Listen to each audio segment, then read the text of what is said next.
Hey guys, Aaron from PhoneDog.com here, and I have to say it's nice to be back in the saddle after CES. You know, saddle, chair, whatever you want to call it. It's nice to be back and not sitting on the hotel floor in the Venetian. You know, it's just not as comfortable. I like my leather chair. Anyway, I'm here with the Dell Venue Pro today. It's one of many Windows Phone 7 devices that were announced in November of last year. So the industry's full of Windows Phone 7 devices. There are several on each carrier. Does the Dell Venue Pro really make a wave as the last, really the last, of the initial launch devices? We'll find out in the review. Special thanks to our friends at Best Buy Mobile. They've hooked us up with two of these so we can give them away to you in our One Paw Bandit game. At Best Buy Mobile, you walk out working. You don't have to set up your email on your own. You don't have to set up the web.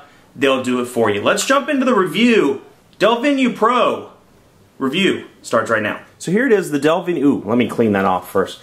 Here it is, the Dell Venue Pro, available on T-Mobile. You have to order it through Dell. 8GB version, $99.99. 16GB version, $149.99.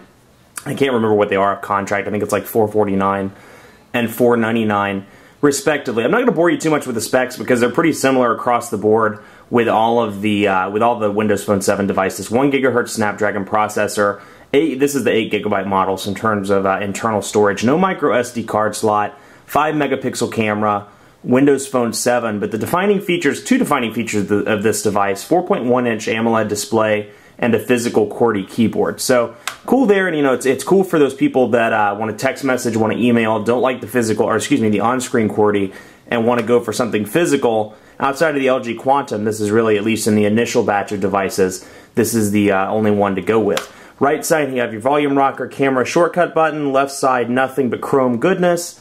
Back side, you have your 5 megapixel camera with a flash. And you have this kind of like texturized battery door here with the Dell logo, Windows Phone.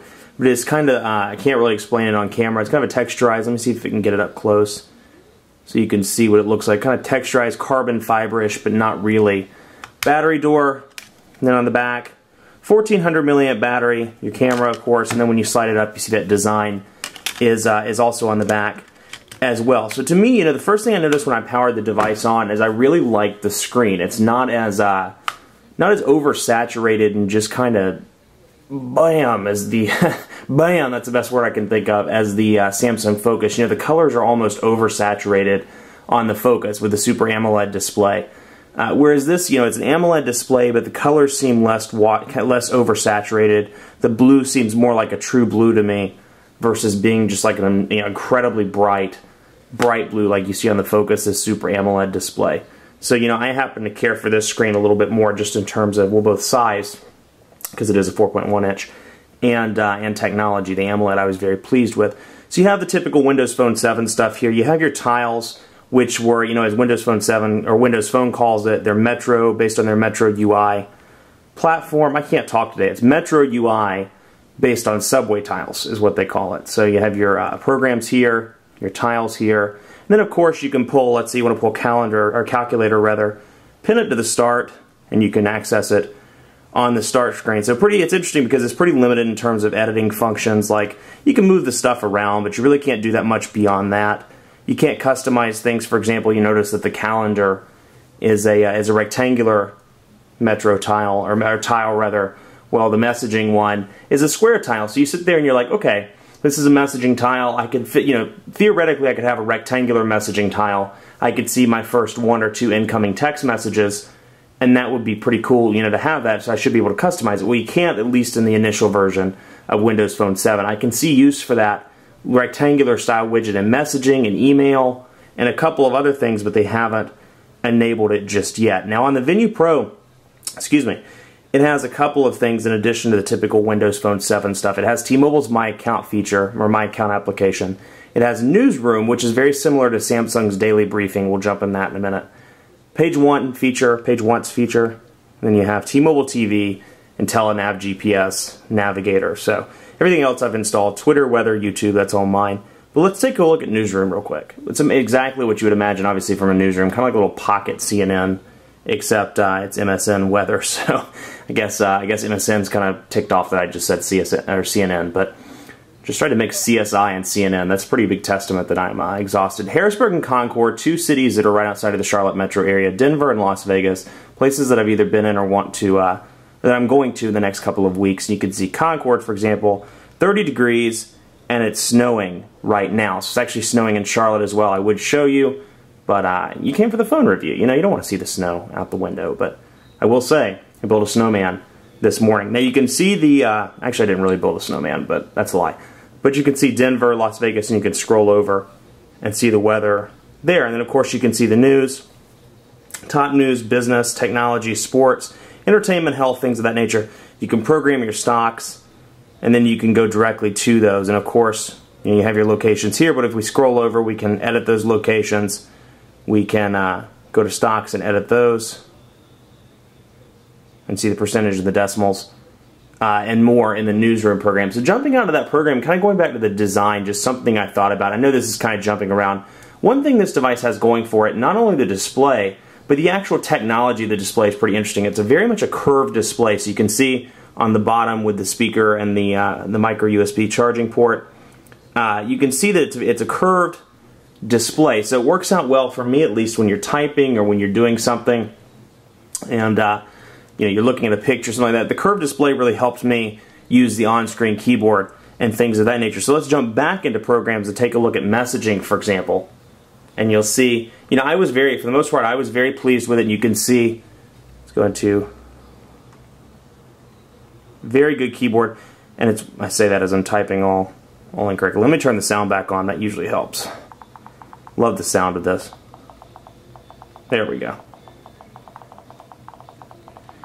So hey there, how are you doing? You know, so you can see, I like the curved screen. I think it works well. I think the 4.1-inch display is kind of a nice balance between the 3.7 or 3.8-inch displays and then the 4-inch, 4.3-inch displays. It's a nice little balance in between. A little bit bigger than the Focus, but a little bit smaller than the HD7. And of course, you can use it in portrait or in landscape mode. And then of course, you have the physical QWERTY as well. So let's see what the Quick Brown Fox is up to today. The Quick Brown Fox is playing, no, he's building a snowman. I don't know what my thing is with snowman today. A snowman. So you can see the keys, you know, they aren't island keys, rather they're 4 rows, and you have your dedicated space row, which has always been a big thing for me. I like to have that dedicated row for symbols, for spacebar, things of that nature. And then you have your non-island keys up here. They're tactile, they feel good. And in all honesty, I've been pretty pleased with the keyboard. I haven't used this device in a couple of days because I've been gone at CES. So prior to that, I was pretty used to the keyboard, both on screen and physical. But let's see, it's building a snowman and is in a snowball fight.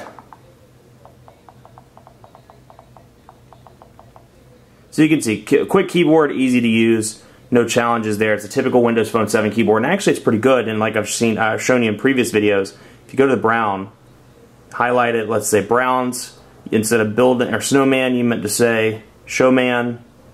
The Quick Brown Fox is building a showman, say that 3 times fast, and is in a snowball fight. So you can see quick, easy to change by highlighting the words. So say what you will about Windows Phone 7, but one thing that it does have going for it, it's very simple and easy to use. Now granted, it's a version 1 product, but still, you know, for somebody that's new to the smartphone field, somebody that's migrating up from a feature phone, whatever, it's very simple, very easy to use, and is a good transition for those people that want to upgrade and want to migrate into a speaker or a smartphone. Speaking of people, let's take a look at what it's like to add a contact.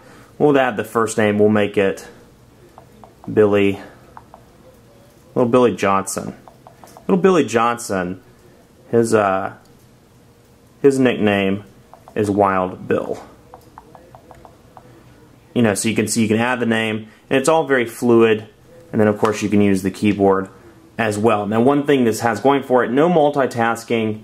I shouldn't say that's a negative, but one thing it has going for it, that lack of multitasking, translates into a little bit of a speed boost. You'll see transition effects very fast across the board in Windows Phone 7. I rate this one just behind the HD7 in terms of overall transition speed, which I'll show you in just a second. But let's just say his phone number is, we'll close that and get back into phone number.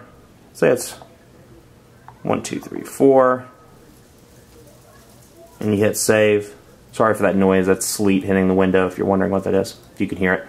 So Billy Johnson's in here, and you can see the transition effects are just fantastic. You know, it's masked by the fact that they've done a really good job in terms of the user interface, with those transition effects. But it's still much better than, you know, Android has a lot of fantastic features, but one thing it still kind of lags behind in transition effects. It's very blocky, you know, it's just a blocky like landscape portrait. So you get the idea. It's very nice in Windows Phone 7. That's something for, you know, first-time smartphone buyer. They're going to look at that and say, hey, that's a nice benefit. This is a very pretty looking user interface.